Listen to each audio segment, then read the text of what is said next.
bisa atau tidak arwah memasuki manusia. Apakah roh manusia yang sudah mati tidak bisa diajak bicara? Saudara, manusia rohnya setelah mati, rohnya tidak ikut mati. Ya, coba kita baca di dalam Matius pasal yang ke-10 ayat 28. Dan janganlah kamu takut kepada mereka yang dapat membunuh tubuh, tetapi yang tidak berkuasa membunuh jiwa. Dapat membunuh tubuh artinya ketika tubuh itu mati, terbunuh, rohnya atau jiwanya tidak terbunuh, tidak mati. Berarti ketika tubuh itu mati, roh tidak mati. Nah, menurut apa yang diajarkan Yesus, rohnya manusia ketika mati itu sudah tertentu tempatnya. Jadi nggak keluyuran gitu loh. Bagi mereka yang nanti tidak akan diselamatkan, yang hidup dalam dosa, tidak punya iman dan lain-lain, mereka akan ditempatkan namanya Tartarus. Tartarus itu tempat yang tidak mengenakan, tempat derita. Dan dari situ mereka tidak bisa keluar tanpa izinnya Allah. Ya, tidak bisa keluyuran gitu. Coba kita baca dalam Lukas pasal 16. Ayatnya yang ke 23. Orang kaya itu juga mati lalu dikubur. Dan sementara ia menderita sengsara di alam maut, ia memandang ke atas dan dari jauh dilihatnya Abraham dan Lazarus duduk di pangkuannya. Orang itu mati langsung dalam kuburan tubuhnya, tapi rohnya mempunyai kesadaran dan menderita. Jadi mereka mati, ini berbicara orang kaya yang di atasnya, yang tidak peduli tentang Tuhan, hanya yang keduniawian saja. Ketika mati sudah ditetapkan tempatnya, menunggu sampai nanti hari berbangkit, di mana rohnya akan disatukan kembali dengan tubuhnya. Tubuhnya akan dibangkitkan dari kuburan, roh yang menunggu itu akan disatukan dengan tubuh itu, baru diadili. Coba kita baca di dalam Yohanes pasal 5 ayat 28-29. Janganlah kamu heran akan hal itu, sebab saatnya akan tiba bahwa semua orang yang di dalam kuburan akan mendengar suaranya. Suara Kristus maksudnya. Ya. Terus? Dan mereka yang telah berbuat baik akan keluar dan bangkit untuk hidup yang kekal. Nah, mereka yang telah berbuat baik akan keluar dan bangkit. Dengan demikian, yang mati ini akan dibangkitkan, rohnya yang menunggu disatukan. Untuk dihakimi, lalu hidup kekal. Itulah surga. Nah, terus? Tetapi mereka yang telah berbuat jahat, yang berbuat jahat, yang hidup tanpa iman, apa? Akan bangkit untuk dihukum. Ya, bangkit, rohnya yang tadinya seperti si orang kaya ini, rohnya yang sudah menderita itu akan melanjutkan penderitaannya bersama tubuh yang bangkit itu. Masuklah neraka. Sementara orang yang beriman, yang hidup saleh, hidup dalam kekudusan, kalau mati itu di dalam ayat yang ke-21 dari ayat yang ke-22 dari Lukas 16. Kemudian matilah orang miskin itu lalu dibawa oleh malaikat-malaikat ke pangkuan Abraham. Orang miskin itu lambang orang beriman. Kalau mati dibawa malaikat. Jadi nanti ada jemputan kubur bagi orang beriman, dijemput oleh malaikat lalu dibawa ke pangkuan Abraham. Itulah simbol yang namanya Firdaus tadi. Jadi kalau begitu orang mati itu, rohnya orang mati, rohnya manusia, ya. Itu tidak keluyuran, itu enggak gitu loh. Ketika keluar dari tubuh sudah ditetapkan tempatnya. Ada yang di tempat siksa namanya Tartarus itu, ada yang di Firdaus yang digambarkan sebagai pangku Abraham itu. Makanya mereka tidak bisa keluyuran. Beda dengan roh-roh jahat yang menjadi bawahannya iblis, itu keluyuran memang. Coba kita baca di dalam Matius pasal yang ke-12 ayatnya yang ke 43. Apabila roh jahat keluar dari manusia, Ia pun mengembara ke tempat-tempat yang tandus mencari Ya perhatian. toh? Ia pun mengembara. Apabila roh jahat keluar dari manusia, berarti yang bisa masuk ke manusia itu bukan rohnya orang mati. Makhluk yang memang roh. Bukan asal dari tubuh manusia. Itulah bawahannya si iblis. Ya toh? Apabila roh jahat keluar dari manusia, jadi yang bisa memasuki manusia itu roh jahat yang memang bukan rohnya manusia, tapi memang makhluk roh yang tadinya malaikat yang jatuh. Ya, terus ia pun mengembara lah. Ini dia bisa mengembara. Rohnya orang mati tidak bisa mengembara. Sudah ditempatkan tempatnya waktu mati di mana tempatnya. Sampai menunggu hari pengadilan. Jadi kalau ada keyakinan bahwa ada orang arwah bisa merasuk manusia, yang jelas itu bukan keyakinan Alkitab. Ya, banyak sih agama-agama yang percaya begitu gitu ya. Ada arwah itu masuk roh manusia itu manusia. Enggak. Berdasarkan Alkitab kita tidak percaya itu. Oleh karena itu kita tidak percaya bahwa ada orang dirasuk kakeknya, neneknya atau siapa lalu memberikan pesan ini dan itu. Bagi kita itu roh ini tadi, roh yang suka mengembara ini. Dan roh yang suka merasuk ke manusia. Maka dikatakan di dalam ayat ini Matius 12 ayat 42 tadi, 43, apabila roh jahat keluar dari manusia, berarti dia bisa masuk ke manusia. Lalu ia pun mengembara. Mengembara kemana? Ke tempat-tempat yang tandus. Makanya dalam tempat yang kosong, tempat yang sepi, tempat yang apa, itu tempatnya mereka, karena mereka tempatnya ke situ gitu loh. Ya, di kuburan, di hutan, di apa gitu, tempat-tempat yang sepi, ada jadi tempat-tempat angker karena mereka tinggalnya memang di situ gitu. Mencari tempat itu, gitu ya. Tapi bukan rohnya manusia. Jadi kalau ada penampakan katanya ini orang-orang sudah mati, menampakkan diri, itu bukan. Itu mereka yang menyamar. Ya kan? Sebagaimana rajanya, yaitu iblis itu suka keluyuran kemana-mana, bawahannya juga suka keluyuran seperti itu. Coba kita baca di dalam Ayub. Ya. Ayub yang kedua, ayat 1 dan 2. Pada suatu hari datanglah anak-anak Allah. Maksudnya para menghadap malaikat Tuhan. di sini. Anak-anak Allah adalah para malaikat. Terus? Dan di antara mereka datang juga iblis. Ya, untuk waktu itu menghadap iblis Tuhan. masih diizinkan untuk ikut ke sana.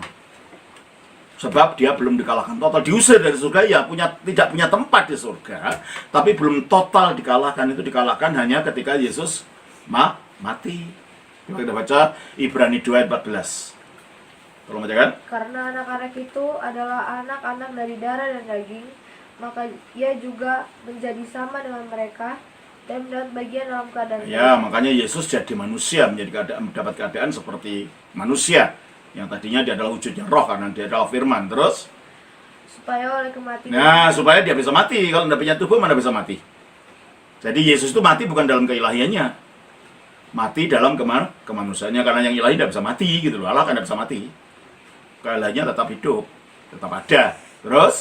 Supaya oleh kematiannya ia memusnahkan dia, yaitu iblis yang berkuasa. Nah, oleh kematiannya dia memusnahkan siapa?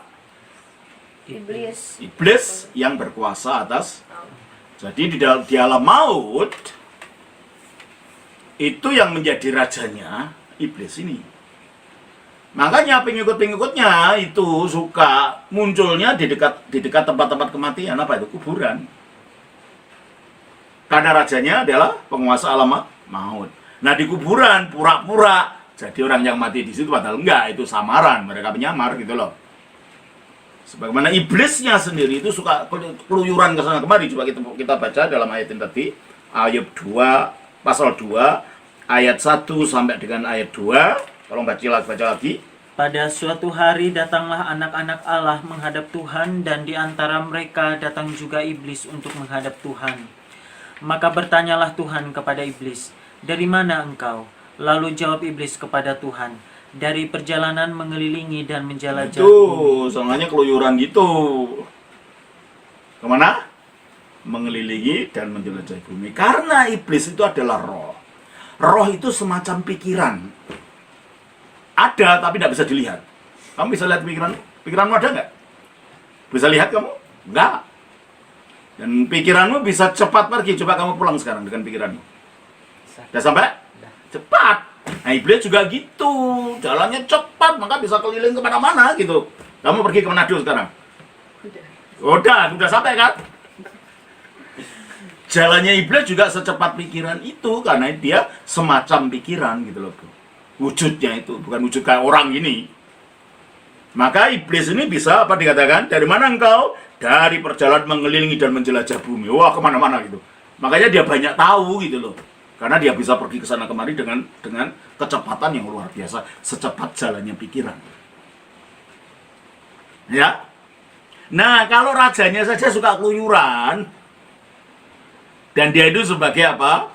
Sebagai penguasa setan-setan, yaitu penguasa roh jahat. Maka setan-setan itu juga ya suka keluyuran, maka suka mengembara.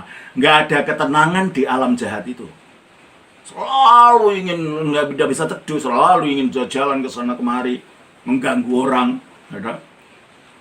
Makanya dikatakan di dalam Matius 12 ayat 3 tadi, apa katanya? Apabila roh jahat keluar dari manusia, ia pun mengembara ke tempat-tempat yang tandus mencari perhentian. Jadi dari dasar-dasar ini, jawaban kepada saudara Naes, Paul, apakah arwah tidak masuk manusia? Tidak. Karena kalau orangnya manusia setelah mati di tempat sudah ditetapkan tempatnya. Yang bisa masuk manusia seperti dikatakan dalam Matius 12 ayat 3 itu adalah roh jahat. Karena memang kerjanya mengembara kemana-mana, seperti rajanya juga mengembara. Jadi iblis itu adalah rajanya roh-roh jahat ini. Coba kita baca di dalam Matius 12 ayatnya yang ke 24. Tetapi ketika orang Farisi mendengarnya, mereka berkata, dengan Beelzebul, penghulu setan, ia Ya, mengusir dengan setan." Beelzebul, penghulu roh-roh jahat, maksudnya gitu. Ia mengusir roh-roh jahat. Jadi roh-roh jahat itu rajanya adalah iblis yang juga disebut sebagai Beelzebul. Beel itu artinya tuan, dari kata Baal. Zebul itu artinya kotoran atau lalat.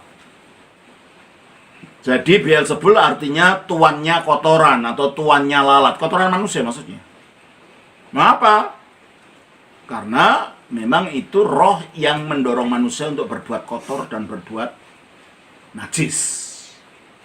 Oleh karena itu pengikutnya di samping disebut sebagai roh jahat, disebut juga roh-roh najis.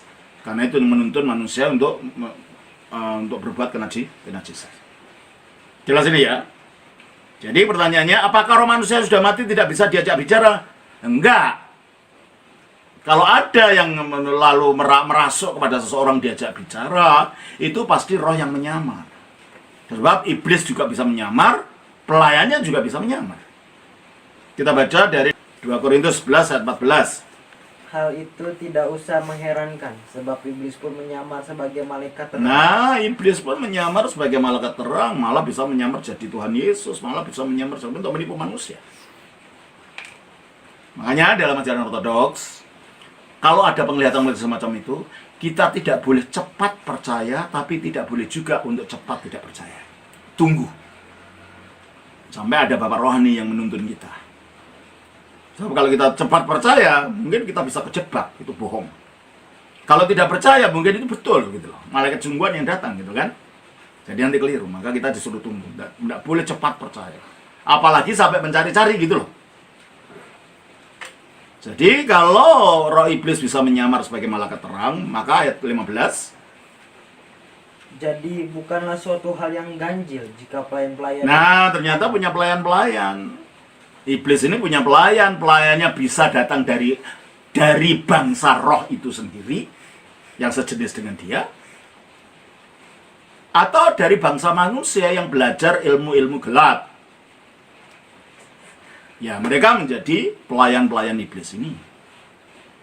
Ya, makanya kita, orang Kristen, dilarang sama sekali untuk mengadakan kontak dengan orang mati dalam arti itu. Bukan mendoakan orang mati. Kalau mendoakan bukan kepada orang matinya, mendoakan kepada Allah, ya kan? Ini enggak, maksudnya cari orang matinya, ngomong dengan orang matinya, minta tolong orang matinya. Yang katanya masuk pada seseorang nanti diajak ngomong gitu kan? Itu yang dilarang.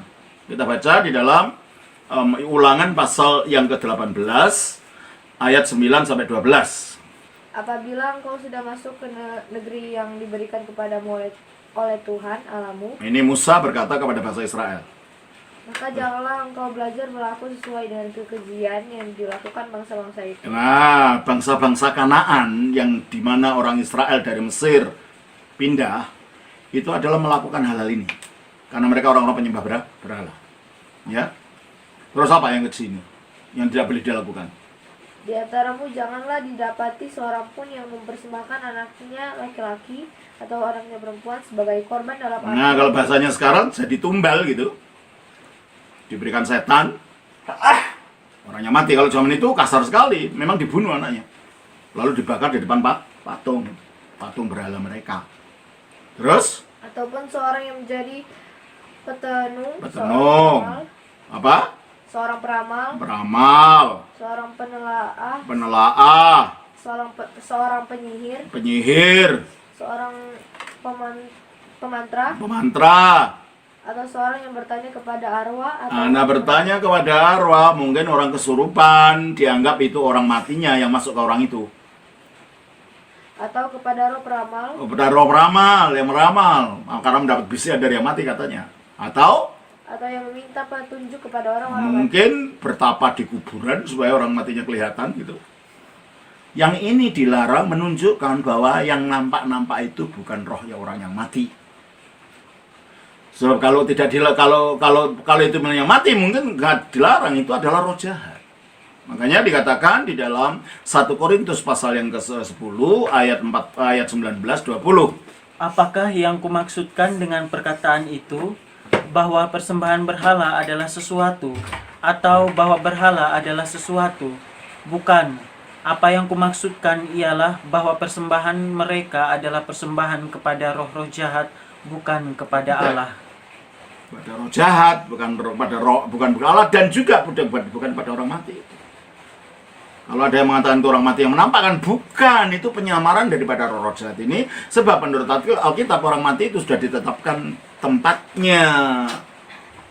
Ya. Jadi oleh karena itu pertanyaan saudara, apakah roh manusia yang sudah mati tidak bisa diajak bicara? Enggak.